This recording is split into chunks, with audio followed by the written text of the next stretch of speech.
Brie, A Quiet Descent into Darkness, The Case of Christine, the Green River Killer. Contextual opening.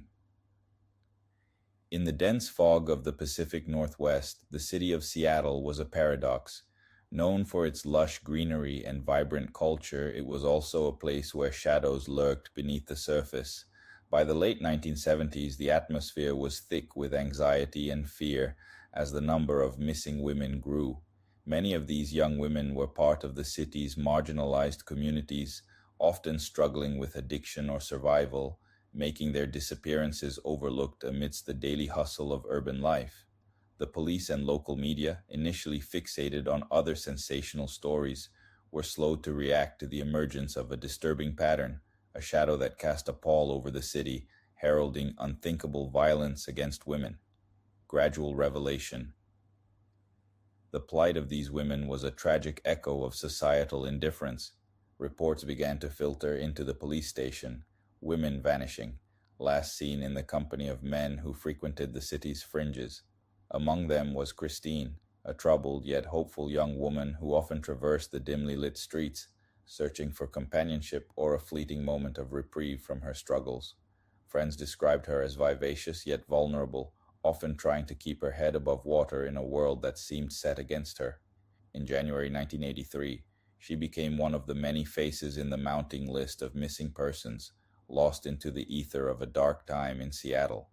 As days turned into weeks, the fear among those who knew her morphed into dread, a dreadful realization that Christine might have become just another victim of an unseen predator. Criminal act. It wasn't until March 1984 that the horror became unmistakably real. The skeletal remains of Christine, alongside several other women, were discovered along the Green River. Each victim bore the marks of the same heinous fate, and the case soon took national attention.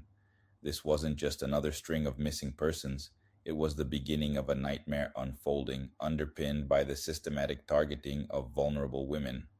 As investigators sifted through the grim evidence, it became clear a serial killer was on the loose. The killer's methodical pattern of choosing victims who slipped through the cracks of society revealed chilling insights into his psyche, a reflection of moral decay and a heartless indifference toward human life. Investigation and consequences.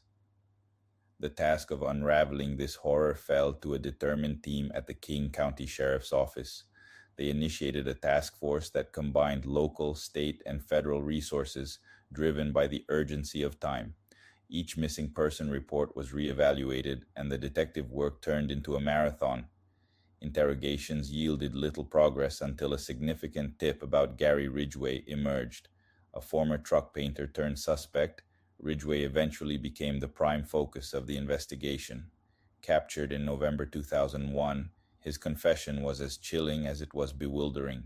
Ridgway claimed to have murdered at least 71 women, revealing insights that left investigators and the public reeling. He had targeted women for years, often luring them with promises of work or other temptations before snuffing out their lives. The case not only reignited lost conversations about the victims, the vast majority of whom were sex workers or drug addicts, but it also forced society to confront the uncomfortable truths about vulnerability, misogyny, and the societal neglect of marginalized groups. Reflective resolution. Ultimately, Ridgway pled guilty to 49 counts of murder in a deal that spared him the death penalty in exchange for the locations of the bodies and more details about his crimes. While justice was served in a technical sense, the pain and scars left on the families and the community were indelible. The case of the Green River Killer served as a grim reminder of societal shortcomings, a failure to protect the most vulnerable among us, and catalyzed changes in law enforcement's approach to missing persons and women's safety. Yet, despite the tragic circumstances, Christine and her fellow victims became symbols in a larger discourse about violence against women, igniting advocacy that would echo through generations. As Seattle sought to heal, the ripple effects of these tragic losses would not be forgotten. The dimensions of human behavior were laid bare.